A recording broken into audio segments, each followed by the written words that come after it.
আর তোকে যে কারণে ফোন দিছি সেটাই তো বলা হয়নি। কি কথা বল। আজকে আমাকে দেখতে এসেছে। ছেলে আমেরিকা থাকে। আমাকে তাদের পছন্দ হয়েছে। আর ছেলে নাকি আব্বুর বন্ধুর ছেলে। ছেলে অনেক ভালো। বিয়ের পর আমাকে আমেরিকা নিয়ে যাবে। তাহলে তো ভালোই। তো দিন তারিখ কবে ঠিক করবে? আকাশ আজকে রাতে বাংলাদেশ আসবে। কালকে এসে আন্টি পড়িয়ে দিবে, দিন তারিখ ঠিক করবে। তুই এই বিয়ে করিস না রাইসা। কেন ভাইয়া? কারণ তোকে একজন মানুষ অনেক আগে থেকে পছন্দ করে এবং ভালোবাসে। মানুষটা কে?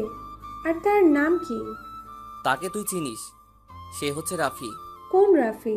তোর বন্ধু রাফির কথা বলছিস? হুম। কই, রাফি ভাইয়া তো আমাকে কিচ্ছু বলেনি। সে বলে নাই আমার কারণে। যদি আমি তার সাথে বন্ধুত্ব নষ্ট করে দেই, সেই ভয়ে তোকে বলতে পারে না।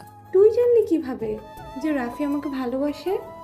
আমি একদিন রাফির বাসায় গিয়ে তার রুমে বালিশের নিচে একটা ডায়েরি পাই। তারপর ডায়েরি খুলে দেখি তোর ছবি ডায়েরির ভিতরে। তারপর আমি ডায়েরিটা পড়ে জানতে পারলাম তোকে সে কলেজে দেখে ভালোবেসে ফেলে। তো এখন আমি করব, তুই বল। তুই এখন আব্বু আম্মুকে বলে দে তুই একজনকে ভালোবাসিস। তুই তার বন্ধুর ছেলেকে বিয়ে করতে পারবি না। এই কথা বললে আব্বু অনেক কষ্ট পাবে ভাইয়া। সেটা নিয়ে তোকে চিন্তা করতে হবে না, আমি ওটা দেখে নিব। আচ্ছা, ঠিক আছে। আরও কিছুক্ষণ কথা বলে ফোনটা কেটে দিলাম। আমি জানি আব্বু রাইসাকে অনেক ভালোবাসে। রাইসার সুখের জন্য আব্বু সব করতে পারে। আমাকে ভালোবাসে না তা নয়, আমাকেও ভালোবাসে, শুধু আমার উপর অভিমান করে আছে। রাতে একজনের সাথে কিছু কথা বলে ঘুমিয়ে পড়লাম। এভাবে দেখতে দেখতে আরও 10-15টা দিন চলে গেল। আব্বু প্রথমে রাইসার অমন অবস্থায় অভিমান করেছে, কিন্তু অভিমান করে বেশি দিন থাকতে পারে নাই। আব্বু রাফিকে তার বাবা মাকে নিয়ে বাসায় যেতে বলছে। আপনাদের বলি, রাফিদের দুইটা কোম্পানি আছে, একটা তার বাবা দেখে, আরেকটা রাফি। রাফিকে আব্বু আম্মুর সবার পছন্দ হয়েছে। তারা সামনে শুক্রবার বিয়ের দিন ঠিক করেছে। হাতে সময় আছে 3 দিন। আব্বু তার বন্ধুকে বুঝিয়ে বলছে। এরপর আর কিছু বলে নাই। এখানেও একটা রহস্য আছে, পাশে থাকেন জানতে পারবেন। এবার আপনাদের বলি আব্বুর সাথে আমার কি হয়েছে। আপনাদের বলি, আব্বু মন্ত্রী পদে এসে টাকার নেশা তার ভিতরে ঢুকে যায়। যারা সরকারি চাকরি নিতে আসে তাদের থেকে তাদের একটা চাকরি দেয়। এটা নিয়ে আব্বুর সাথে তর্ক বিতর্ক সৃষ্টি হয়। এরপর আব্বু আমাকে বলে, পারলে টাকা কামিয়ে দেখা।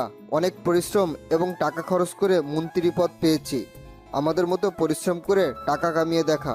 আমি টাকা কমিয়ে ঠিকই দেখাবো, তবে তোমার মতো হারাম টাকা না। আমি হালাল টাকা কামিয়ে তোমাকে দেখাবো। তুই যদি হালাল টাকা কামিয়ে আমার সামনে আসতে পারিস, তাহলে আমি হারাম খাওয়া ছেড়ে দিব। তারপর আর কি, বাসা থেকে বেরিয়ে হোটেলে কাজ নিলাম। তারপর কি হলো আপনারা তো জানেন। পরের দিন সকালে উঠে আর রেস্টুরেন্টে যাইনি, কারণ আমি বাড়িতে যাব। রাইসা সোজা বলে দিছে আমি যদি না যাই তাহলে সে বিয়ে করবে না। সাদিয়া এবং আমার ভালোবাসা আগের মতোই চলছে, তবে মাঝে মাঝে সাদিয়াকে ফোন দিয়েলে ব্যস্ত থাকে। আমি তাকে বলে সে বলে নানি ফুপা ফুপি তাদের অনেক আত্মীয় স্বজনের সাথে কথা বলে, তাই আমি আর কিছু বলি না।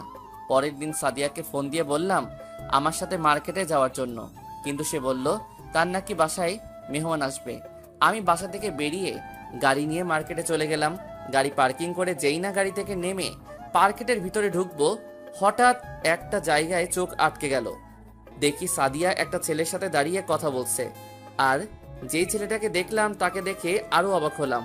ও দেশে আসলো কবে, আর সাদিয়ার সাথে ওর সম্পর্ক? আমাকে সবকিছু জানতে হবে।